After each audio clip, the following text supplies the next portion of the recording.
మీ personal interviews మరియు వ్యాపార ప్రకటనల కొరకు ఈ నెంబర్ని సంప్రదించండి. నమస్తే, వెల్కమ్ టు మనం టీవీ. నేను మీ ప్రియాంకారావు. ఈరోజు మనతో పాటు ప్రముఖ పొలిటికల్ అనలిస్ట్ అప్పసాని రాజేష్ గారు ఉన్నారు. వారితో మాట్లాడదాం. నమస్కారం సార్. సార్, ఒకవైపు చూస్తే 70 ఏళ్ళు పైచిలుకు ఆయన వయసు, ఇప్పటికీ కూడా యువకుల్లాగా ఈరోజు వరదల్లో వెళ్తూ అందరినీ పరామర్శిస్తూ నేనున్నానన్న ధైర్యాన్ని ఇస్తూ అలానే ఫండ్స్ కలెక్ట్ చేస్తూ ఉన్నారు. ఇటు చూస్తే పవన్ కళ్యాణ్ గారు, ఈయన కూడా నేనేమీ తక్కువ కాదంటూ ఆయన గ్రామ పంచాయతీ శాఖకు సంబంధించిన ఆయన కాబట్టి 400 గ్రామాలకు పంచాయతీలకు ₹1,00,000 చొప్పున ఇచ్చారు, 4 కోట్లు. అలానే సీఎం రిలీఫ్ ఫండ్ కి ₹1 కోటి ఇవ్వడం, తెలంగాణకు కూడా నేనున్నాను అంటూ ఆయన ఒక చేయూతను అందించారు. ఇక్కడ ఇంత జరుగుతుంటుంటే జగన్మోహన్ రెడ్డి గారు వచ్చారు, చూశారు, వెళ్ళారు. అందరూ విమర్శిస్తున్న తరువాత నేను ₹1 కోటి ప్రకటిస్తున్నాను అన్నారు. ఇచ్చింది లేదు, పెట్టింది లేదు. ఆయన పార్టీ తరపున ఇస్తున్నారా తెలియదు, కానీ ఇస్తాను అని చెప్పారు. అసలు ఎలా చూడాలంటే రిచెస్ట్ సీఎం ఎవరు అంటే మాజీ సీఎం జగన్మోహన్ రెడ్డి గారి పేరు చెప్తారు ప్రతి ఒక్కరు. అంతటా ఆయన ₹1 కోటి. ఎలా చూడాలి అసలు? చాలా కీలకమైన అంశం ఇది. ఈ రోజు జగన్మోహన్ రెడ్డి గారనే కాదు, వాళ్ళ నాన్నగారు రాజశేఖర రెడ్డి గారి హయాం నుంచి కూడా, అంటే రాజశేఖర రెడ్డి గారు ఏదో తనని నమ్ముకున్న వాళ్ళకి సహాయ సహకారాలు చేసేవారు అని చెప్పని ఆయన ఒక మహాత్ముడుగా, మహనీయుడిగా చిత్రీకరించే ప్రయత్నం చేస్తారు. కాకుంటే ఆయన వ్యక్తిగతంగా తన సొంత ఆస్తిపాస్తుల నుంచి సహాయ సహకారాలు అందించారా, లేదు పాలకుడిగా తనకు అవకాశం, అధికారం దక్కిన తర్వాత ప్రభుత్వ వనరుల నుంచి సహాయ సహకారాలు అందించారా? ఇది చాలా కీలకం. నాకు గుర్తున్న వరకు రాజశేఖర రెడ్డి గారు కానీ, జగన్మోహన్ రెడ్డి గారు కానీ, లేదు వారి కుటుంబ సభ్యులు ఇతరేతర వేరే ఇంకెవరైనా కానీ ఒక ట్రస్ట్ ఏర్పాటు చేసో, లేదు ట్రస్ట్ ఏర్పాటు చేయకున్నా కూడా ఒక సామాజిక సేవా కార్యక్రమాల కోసం వారి సొంత డబ్బులు వెచ్చించి నిండు ఎండాకాలం ప్రజలందరూ దప్పికతోటి ఉన్నప్పుడు 10 మందికి మంచినీళ్ళు పోసే చలివేంద్రాన్ని ఏర్పాటు చేయంగా కూడా నేను ఎక్కడ చూడలా. వారికి చేతనైందల్లా ఏంటంటే వారికి అధికారం దక్కిన తర్వాత ప్రభుత్వ వనరుల ద్వారా సంక్షేమ పథకాలు అమలు చేయటం, ఆ సంక్షేమ పథకాలకి వారి కుటుంబ సభ్యుల పేర్లు పెట్టుకోవటం. అంటే ఊరు పసుపు కుంకంతో ఇంటి పేరంటం చేసుకోవటం. ఇక్కడ జగన్మోహన్ రెడ్డి గారైనా, రాజశేఖర రెడ్డి గారైనా, ఆ రోజుల్లో రాజశేఖర రెడ్డి గారు వారి పార్టీ నాయకులు ఇందిరాగాంధీ గారు, రాజీవ్ గాంధీ గారి పేర్లు పెట్టేవారు. అంటే వారి అధిష్టానం దగ్గర వారి లాయల్టీ రుజువు చేసుకోవడానికి.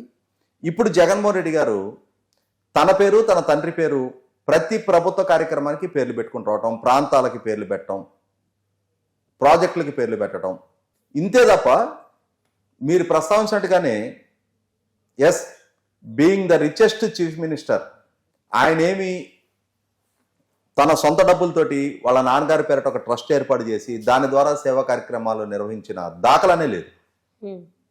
వాళ్ళకి చేతనైందల్లా ఏంటంటే దక్కిన అధికారాన్ని అడ్డం పెట్టుకో, దాచుకో, దోచుకో,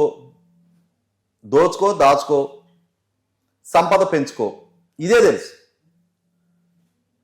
ఇదే సందర్భంలో పవన్ కళ్యాణ్ గారి ప్రస్తావన. పవన్ కళ్యాణ్ గారిని కూడా దశాబ్దాన్నర కాలంగా చూస్తున్నాం మనం. ప్రజారాజ్యం పార్టీ ఆవిర్భావం నాటి నుంచి ఇంకా మాట్లాడుకుంటే ప్రజారాజ్యం పార్టీ ఆవిర్భావానికి ముందే ఆయన కామన్ మ్యాన్ ప్రొటెక్షన్ ఫోర్స్ అని చెప్పని ఒక సంస్థను ఏర్పాటు చేసి దానికి తన రెక్కల కష్టార్జితాన్ని ₹1 కోటి ఆ సంస్థకి విరాళంగా ఇచ్చి సహాయ సహకారాలు అర్థించిన వారికి సహాయం చేయడానికి నేను సిద్ధంగా ఉన్నా, నా సొంత డబ్బు ₹1 కోటి ఈ సంస్థకి కేటాయించుతున్నా అని చెప్పని బహిరంగంగా ప్రకటించిన వ్యక్తి పవన్ కళ్యాణ్ గారు. తర్వాత ఆయన తన జనసేన పార్టీ ఏర్పాటు చేసుకున్న తర్వాత కూడా 2019 ఎన్నికల్లో తాను పోటీ చేసిన 2 స్థానాల్లో ఓటమి చెందిన తర్వాత కూడా 2019-24 మధ్యకాలంలో రాష్ట్రంలో రాజకీయ పార్టీగా, నాయకుడిగా తన గుర్తింపు, గౌరవం కోసం పోరాడుతున్న సందర్భంలో కూడా ఆయన ప్రజలకు చేరువ కావడానికి ఆయన షార్ట్ కట్స్ ఎంచుకోలే. సమస్యల పట్ల స్పందించే సున్నితత్వం ఆయనకు ఉంది కాబట్టి ఆత్మహత్యలు చేసుకొని చనిపోతున్న రైతు కుటుంబాలను ఆదుకోవాలి, ప్రభుత్వ పరంగా చేయాల్సిన సహాయ సహకారాలు ప్రభుత్వం చేయటం లేదు, ఆ కుటుంబాలు నైతిక స్థైర్యం కోల్పోతూ ఉన్నారు. ఇటువంటి కుటుంబాలని ఆదుకోవటం కోసం రాష్ట్ర రాజకీయాల్లో నాకు ఒక స్థానం కావాలి అనుకుంటున్న నేను స్పందించి తీరాలి అని చెప్పనే ఒక అంకిత భావంతో, ప్రజల పట్ల ప్రేమతో, ఆ కుటుంబాల పట్ల సానుభూతితో 30 కోట్ల రూపాయలు తన స్వార్జితాన్ని, తన రెక్కల కష్టాన్ని, ఒక్కొక్క కుటుంబానికి 1,00,000 రూపాయలు చొప్పున 3,000 రైతు కుటుంబాలను ఆదుకున్నారు ఆయన. అవును. ఇక్కడ జగన్మోహన్ రెడ్డి గారి వైఖరి చూసాం. వాళ్ళ నాన్నగారికి ఒక 5 ఏళ్ళు అధికారం దక్కింది, తనకు ఒక 5 ఏళ్ళు అధికారం దక్కింది. ఈ అధికారాన్ని అడ్డు పెట్టుకొని వాళ్ళ ఆర్థిక స్థితిగతులు ఎక్కడి నుంచి ఎక్కడికి పెంచుకున్నారో చూసాం. అదే సందర్భంలో పవన్ కళ్యాణ్ గారిని చూస్తా ఉన్నాం మనం. ఈయన రెక్కల కష్టాంతో సంపాదించుకున్న డబ్బుల్ని ఈ రకమైన విరాళాలతోటి ప్రజలను ఆదుకోవటానికి, ఆ కుటుంబాలకి భరోసా నింపడానికి ఖర్చు పెడతా ఉన్నారు. ఇప్పుడు కూడా ప్రకృతి వైపరీత్యాలు సంభవించింది వాస్తవం. ఉభయ తెలుగు రాష్ట్రాలు అతలాకుతలం అయిపోయింది వాస్తవం. లక్షలాది మంది ప్రజలు ఇవాళ బాధితులుగా మారింది వాస్తవం. ఇటువంటి పరిస్థితుల్లో తెలంగాణకి, ఆంధ్రప్రదేశ్కి ఇరు రాష్ట్రాల సీఎం రిలీఫ్ ఫండ్లకి ఒక్కొక్క 1 కోటి రూపాయలు ఆయన విరాళం ప్రకటించారు. చాలామంది సీనియర్ హీరోలు చెరొక 50 లక్షలు ఇస్తా ఉన్నారు. ప్రభాస్ ఒక్కరే చెరొక 1 కోటి రూపాయలు ఇచ్చారు సినిమా పరిశ్రమ నుంచి. ఇవాళ ప్రభాస్ స్థాయిలో పవన్ కళ్యాణ్ గారు కూడా చెరొక 1 కోటి రూపాయలు ఇచ్చారు. అక్కడతో గమ్మున ఉండొచ్చు ఆయన.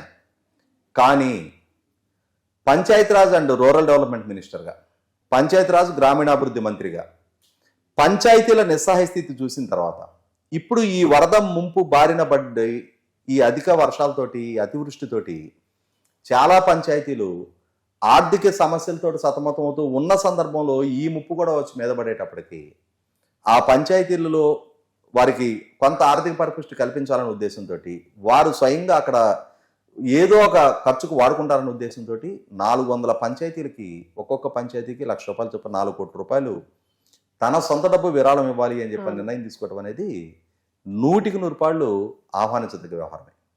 ఇక్కడ పవన్ కళ్యాణ్ గారిది పెట్టే చెయ్యి అనేది మనకి 10 దశాబ్దంన్నర కాలంగా ప్రూవ్ అయిపోయింది.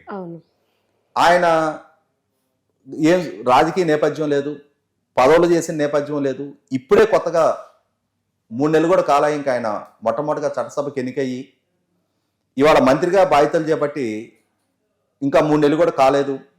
కానీ ఈలోగానే పోనీ ఆయన మీదేమి ఆస్తుల ఆక్రమణకు పాల్పడ్డట్టో, అక్రమ మైనింగ్ పాల్పడ్డట్టో, కుంభకోణాలు చేసిన చరిత్ర లేదు ఆయనకి.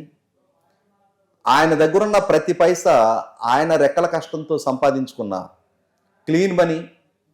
అటువంటి క్లీన్ మనీని కూడా నా వెనక నాకు కుటుంబం ఉంది, నా బిడ్డలు ఉన్నారు, వాళ్ళ సౌఖ్యంగా చూసుకోవాలి అని చెప్పని ఆలోచన చేయకుండా ఈ రకంగా వితరణకి సాహసించటం అనేది అది ఆయన ఉదారత్వాన్ని చాటి చెబుతుంది, ఆయన పెద్ద మనసును చాటి చెబుతా ఉంది. ఆయనది పెట్టే చెయ్యి అని చెప్పని 1కి 4 సార్లు నిర్ధారణ అయింది. అదే సందర్భంలో ఇవన్నీ చూసిన తర్వాత జగన్మోహన్ రెడ్డి గారిలో కూడా కొంత మొట్టమొదటిసారిగా తాను కూడా స్పందించి తీరాల్సిన పరిస్థితి. ఒక రాజకీయ పార్టీ అధినేతగా, అదే ప్రజలతో మమేకమై ఉండాల్సిన నాయకుడిగా ఇప్పటి వరకు ఎప్పుడు ఎక్కడ ఏ సందర్భంలో 1 రూపాయి కూడా విరాళం ఇచ్చే నేపథ్యం లేకున్నా మొట్టమొదటిసారిగా తన వైపు నుంచి కూడా 1 కోటి రూపాయలు విరాళం ఇస్తాను అని చెప్పని ప్రకటించారు.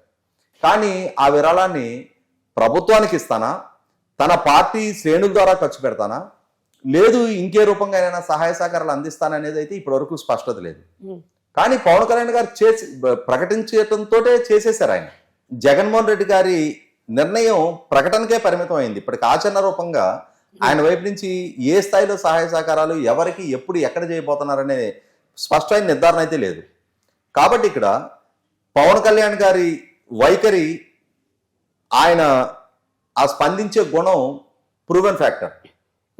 జగన్మోహన్ రెడ్డి గారు మొట్టమొదటిగా 1 కోటి రూపాయలు ఇస్తాను అనగానే ఇందుకే ఈ రకమైన వరదలు వచ్చినాయా, ఇంత ప్రకృతి వైపరీత్యాలు వస్తున్నాయా, మొన్న 50 సంవత్సరాల తర్వాత విజయవాడకి ఇంత వర్షాలు వచ్చినాయా, కృష్ణానదికి 1903 తర్వాత ఇంత వరద జగన్మోహన్ రెడ్డి గారిలో ఇంత దాతృత్వం కలగటం వల్లే వచ్చిందా అని చెప్పని ప్రజలు కూడా ఆశ్చర్యపోతున్నారు, వాళ్ళ శ్రేణులు కూడా విస్తుపోతా ఉన్నారు. కాకుంటే మరి ఆ 1 కోటి రూపాయలు ఎప్పుడు ఇస్తారనేది అయితే స్పష్టత లేదు. జగన్మోహన్ రెడ్డి గారికి ఉన్న స్తోమత రీత్యా చూసుకుంటే ఇప్పుడు పవన్ కళ్యాణ్ గారి స్థాయికి ఆయన 6 కోట్ల రూపాయలు విరాళం ఇవ్వడానికి ముందుకు వస్తే ఒక 100 కోట్లైనా ఇవ్వగలిగే సామర్థ్యం జగన్మోహన్ రెడ్డి గారికి ఉంది. అవును. ఆయన 1 కోటి రూపాయలకి వేయటం అని అంటేనే సహజంగానే కొంచెం ఆశ్చర్యచకితులుగా ఉంది ప్రజలకు కూడా. పిల్లికి బెచ్చమైన వాళ్ళు మొట్టమొదటిగా 1 కోటి అయినా ఇస్తానన్నారులే అని చెప్పని ఎదురు చూస్తా ఉన్నారు. Right. Thank you so much sir.